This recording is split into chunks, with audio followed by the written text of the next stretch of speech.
remaining section of Chapter 2, we'll consider iterative methods, an alternative to direct methods for solving systems of linear equations. Iterative methods, as you'll see, can be catered to specific application problems very nicely and allow you to solve relatively large, especially sparse linear systems, whereas there may be memory constraints, space problems associated with trying to use a direct method for those problems. Because the methods are iterative means you're constantly doing iterations and iterations, hopefully getting closer and closer to solution. So there are concerns on, are you getting closer to the solution? Is the method converging? So sometimes it doesn't always converge to the exact solution. It might get nearby or it could be totally off. So there are issues like that. However, if the coefficient matrix A from your linear system AX equals B is diagonally dominant, then convergence is guaranteed. So diagonally dominant is very, very important. If you can produce a problem or make adjustments to the problem so that coefficient matrix is diagonally dominant, you'll know that you're guaranteed convergence with an iterative method. All of these methods, these iterative methods, typically you start with a guess at the solution and you're constantly trying to improve it. Obviously, the initial guess affects the number of iterations. It doesn't. Not really. It's not a determination of whether it converges or not, but it's an indicator of perhaps how long it's going to take to get to the solution. And the very first method, we're really going to consider two approaches overall for solving linear systems iteratively. And the first one is Gauss-Seidel or Seidel, depending upon how it's pronounced. But it's a very, very well-known technique, and it is one of the first iterative methods used to solve linear systems of equations. So the way Gauss-Seidel works is we basically rewrite the linear system itself. So you start off with the linear system in matrix form, as we've typically written it, AX equals B, and we're going to write it in a component-wise form in terms of the solution vector x. So we're going to think of x as a vector with components x1 through xn here. We're not doing zero indexing, we're just writing it mathematically first. So what we have here is one way of writing the linear system. Notice the summation j goes from 1 to n. aij times xj equals bi, and there are n of those equations from 1 to n. So if you think about I as being the row index, that's simply going across the row and representing every equation schematically like this. So that's every row in the matrix form, or it's every equation defining the linear system. And then just to extract one particular term for the xi in each of those cases, we could then rewrite this sum here in this particular form, where we're going to pull out the particular case of aii times xi and then leave the rest of the terms under the summation. So notice down here in the summation what it's indicating there is that you have j running through 1 to n, but the j is not equal to I because you have pulled out that particular case, right?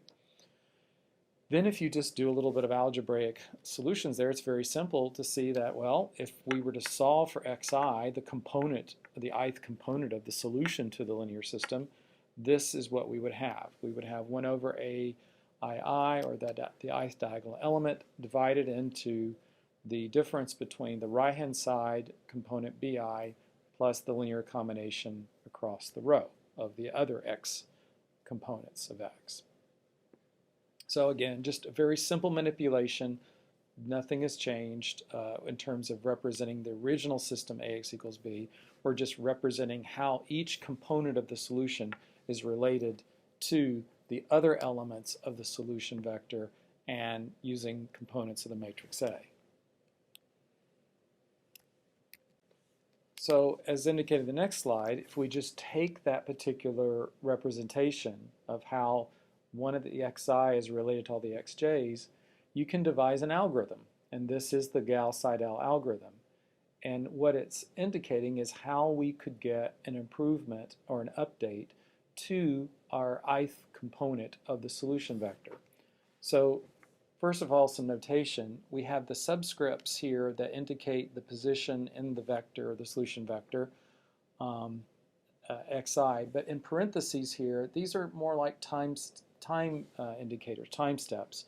So in other words, how we get the k plus first iteration of xi given the fact that we have an existing kth iteration. So again, this is an iterative process that we're constantly updating the k plus first representation of the solution from the kth representation of the solution. And this formula basically tells you how to do an update. Given all the other components of j running through 1 to n, j not equal to I, how you can update the ith component. So the algorithm starts as just an initial guess on all the components. Again, we're writing the notation x0 here, but remember what we're saying is that each one of these has n components that represent a guess at the solution. So we're starting off with an initial guess, x, a superscript of 0, to indicate our first guess at all those components. And then we use this particular algorithm to generate an x superscript 1, x superscript 2, and so forth. And you would keep doing this process until you can notice that you're not getting much difference between, say, the k plus first and the k. So somewhere down the line, hopefully all of those components are kind of becoming fixed. They're not changing that much. And then the hope is that, well, that hopefully is the solution. It's converged directly on top of the solution that we wanted to. And so this is a very simple method. It's very easy to program. I'll show you the code for it in just a second so we can review it. But it turns out that the convergence is not necessarily very immediate with this approach. It can be slow. And so the designers of it initially came up with an approach that could be used to determine how we could improve the convergence. In other words, how many of those k's does it take to really get closer and closer to the solution? So the next slide illustrates how the improvement was achieved. It's with the concept of relaxation. And that's based on a parameter which is called the relaxation parameter, which is which uses the Greek letter omega. So here is the Greek letter omega here, and then you see it coming up again over here. So we have the same formula we had before, but what we're doing is we're taking a linear combination of what we have for the solution generated by the Gauss-Seidel iteration, plus another portion of what the solution really was before we did this update. So it's a combination of looking at where we are versus where we're going and taking a balance between the two. So you could have omega equal to 0.5, which means half of the new update will be based on what the Gauss-Seidel iteration, and then half of it is currently what the value is now. Clearly, if you take omega equal to 1, this term goes completely out, and you're back to the basic Gauss-Seidel iteration we had before, which would mean there would be no relaxation at all. So typically, if you take omega to be less than 1, in other words, perhaps this is 0.25, and that would require the other component to be 0.75. Having a hard time with writing that. Let's do that again. So let's take out these marks that I've got there just so we can see it. So this would be 0.75. And this would be a way of saying, well, we're under-relaxing because we're not using as much as the Gauss-Seidel update as we are where we were before. So we would call that under-relaxation. Whereas if you reversed it and the omega was very large or much larger, say this was 0.75 and this turned out to be, so we could actually just say, suppose we switch this and put it over here, and we switch this and moved it over here, then what we're saying is that we're going to over-relax the update and use more of the Gauss-Seidel update and less of what we had before the update. So this is a technique of trying to figure out how to use the combinations of where we are versus where we're going in a special way so that maybe the convergence would be accelerated a little bit. So obviously the big question then is, what is the optimal omega? And this could be a difficult problem because it could depend on what the linear system is. But thankfully there is some theory that was worked on to estimate what that optimal omega should be so that you could code that in your Python algorithm and execute it for any linear system and be able to feel confident that it's going to converge optimally. Next slide, we see exactly from the theory what the optimal omega should be. Let me move the screen over a little bit so we can see that a little bit better. So what we have here is the optimal omega for the Gauss-Seidel iteration should be 2 over quantity 1 plus this root, which is 1 minus, I'll read it to you, delta x, the k plus pth delta x over the kth delta x, and all that is raised to 1 over p power, where p is some positive integer, and delta, the kth delta x would be the difference between your estimate of the solution between the k minus 1 and the k step. Remember, it's an iterative method, so you would have, let's just say, an estimate at k minus 1 step, then you go to the next step. What's the change in the solution that you saw? So here's the strategy. You start off and you iterate k iterations with the vanilla Gauss-Seidel iteration, no relaxation. That's the omega equals to 1. And then after that kth iteration, do p more iterations, and then record the change in the solution that you get there, and then perform subsequent iterations with the optimal omega as indicated here, because you would have both parts of this fraction and you've decided what the number of p iterations is going to be, and that would be the overall iterative method based on Gauss-Seidel. So it has 3 parts. Do k iterations with the regular formula that we showed you before, record what where you're at in terms of the last update to k iterations from k minus 1, what was the change in solution, see how much it was, how small that is, and then do p more iterations, right, and record that change, and then implement the rest of the iterations with this omega opt, and notice if you can get the update vector to be very stationary, which means it's converging to the solution. So I'm going to show you the code for Gauss-Seidel that implements this strategy that you see on this slide, and then I'm going to show you example 2.17 using that Gauss-Seidel code on page 95 and 96 from the textbook. So what you see here is indicated in the book, the description of the Gauss-Seidel Python module, which has been posted on Blackboard for you, so you have access to it to download and use it. As indicated in this code here, it basically is going to produce, it will return the optimal omega, the number of iterations it took to converge, and the solution x. That was indicated in the docstring.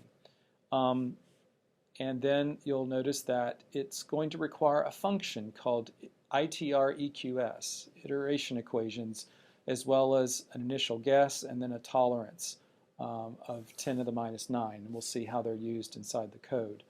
The assumption is that the matrix is sparse, that this is not a technique you would use for a dense linear system. In other words, perhaps it's tridiagonal, or there's some non-zero structure, bandedness for example, that you can exploit. So this function, ITR-EQS, is basically producing the update for the Gauss-Seidel method, which is based on the Aij times xj, the row equations as you saw on the previous slides. So you have to code up a function to produce that. And so basically the function, as it indicates here, ITR-EQS x, that takes x and omega, returns the update. So it's just writing that update formula that we had before. but you get to exploit all the structure in the A, especially where there are zeros. So using math and NumPy, here's the definition of the function, and then there are some settings here that we're using in terms of solving a particular problem. So it's being cast for a particular problem.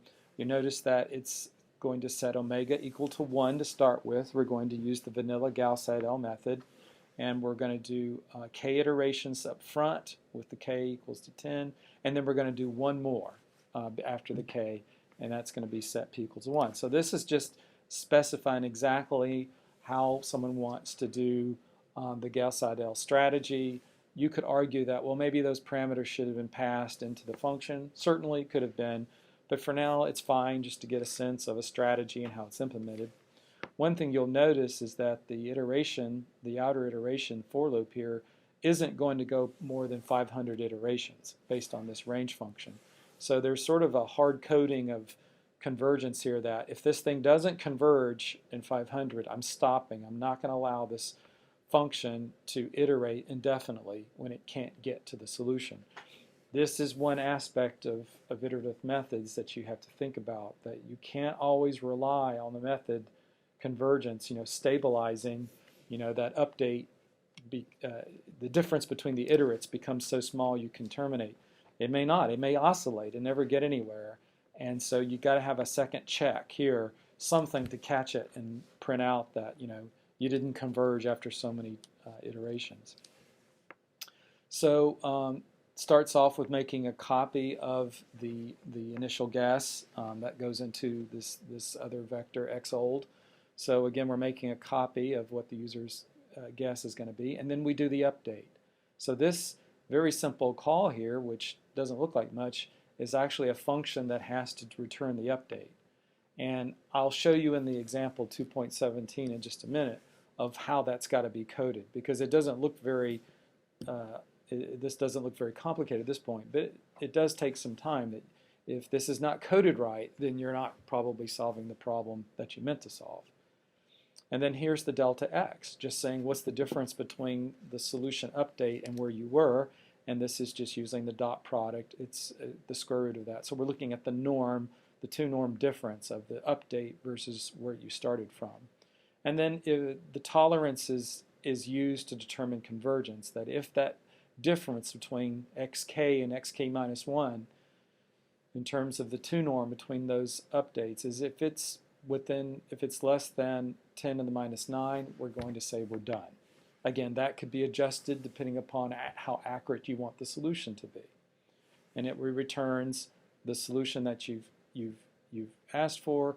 I at this point would be the iteration count, and then what the omega is, which is determined by that iter EECS function, the optimal one. And then the rest of the method, the rest of the function there is just, it's restarting the strategy again, that if you've done k iterations, then we're going to do one more with k plus, in this case p. That's really going to be 1, and we're going to use the new. We're going to capture the new change and compute the optimal omega. So this is just a representation of that optimal omega formula that we had earlier, and then it just goes back and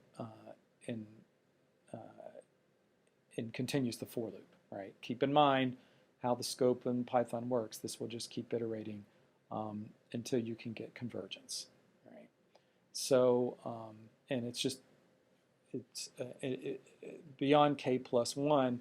These ifs will not be implemented. You'll just simply be iterating with the new omega. So there's no need to adjust the omega.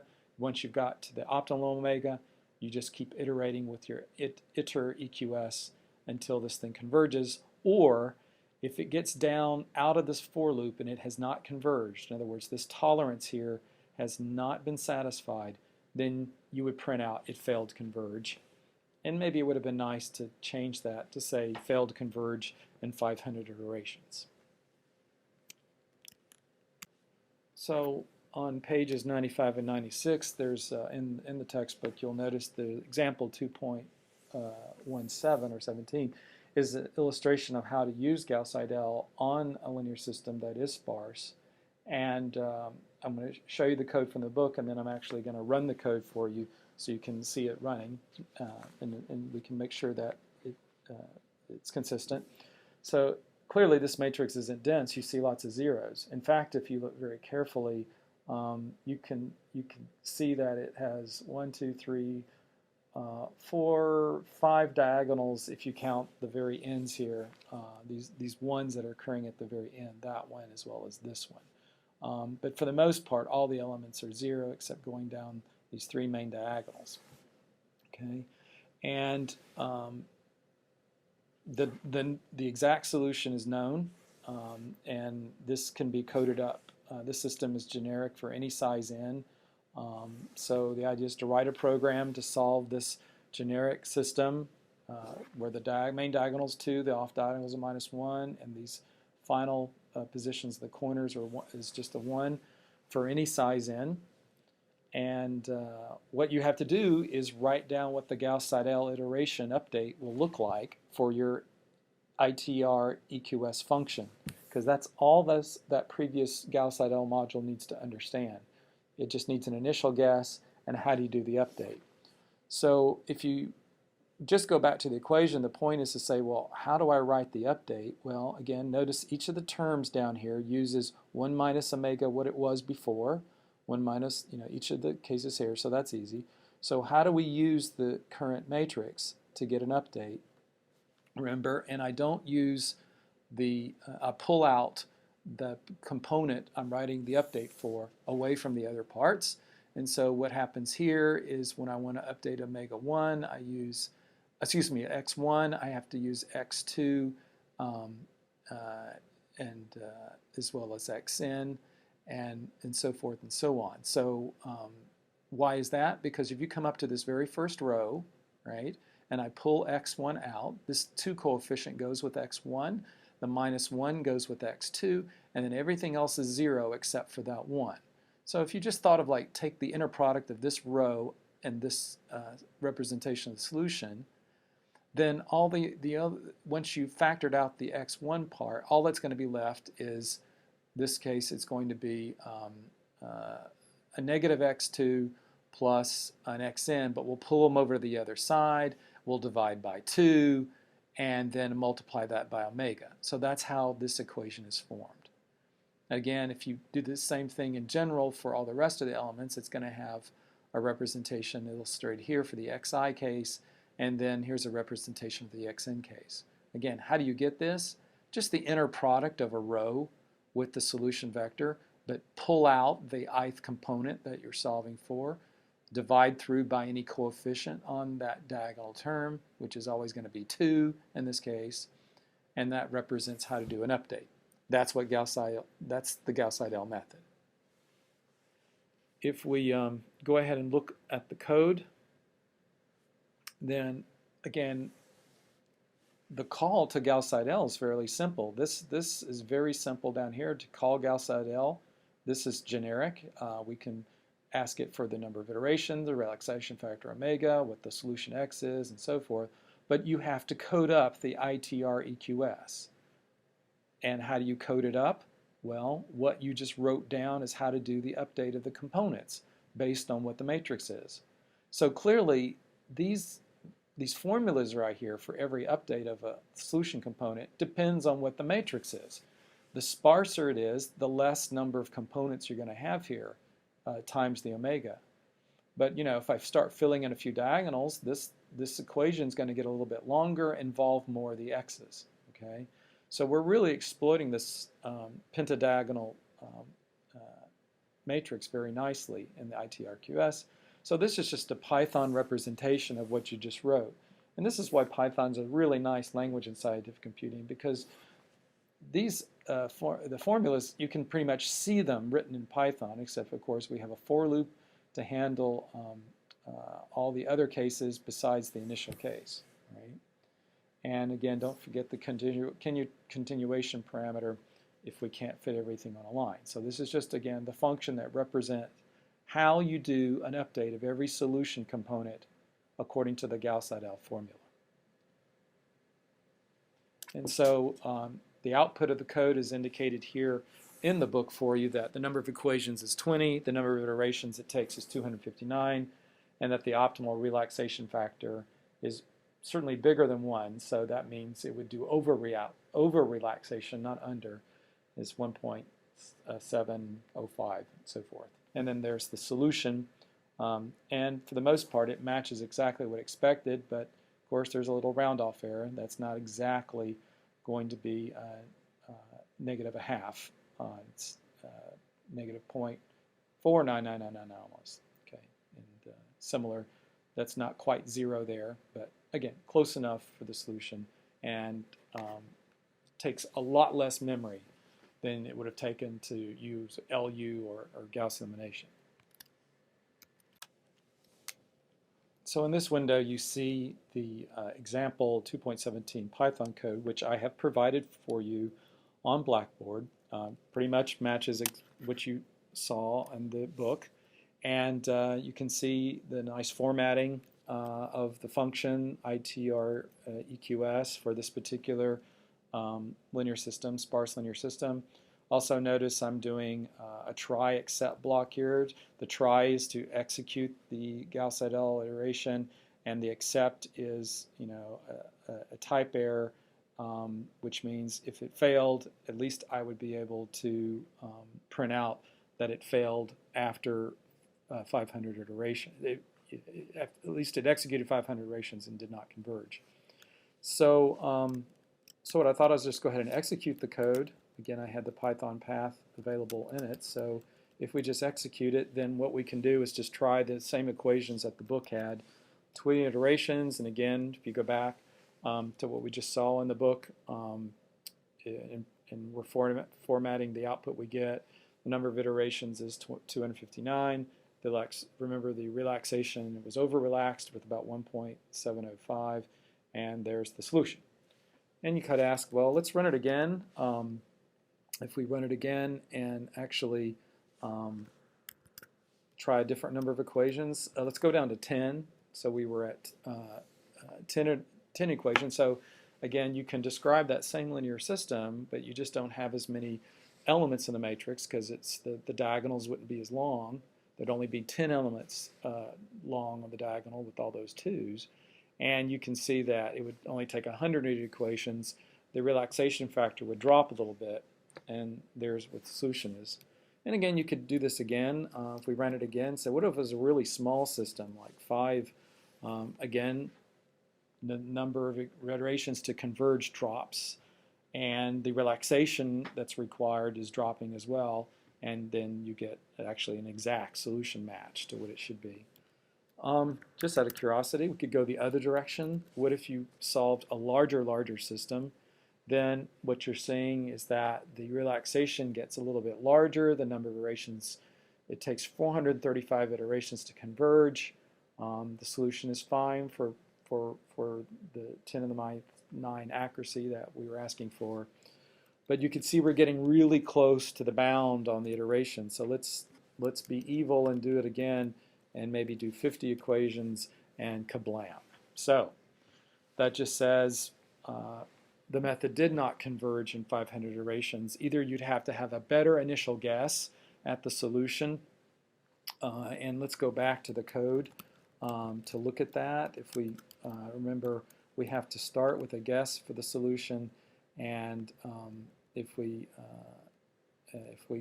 looked at the Gauss-Seidel method as implemented, you see we're calling it here with an initial x, and the initial guess that we were using in all of those little experiments was all zeros.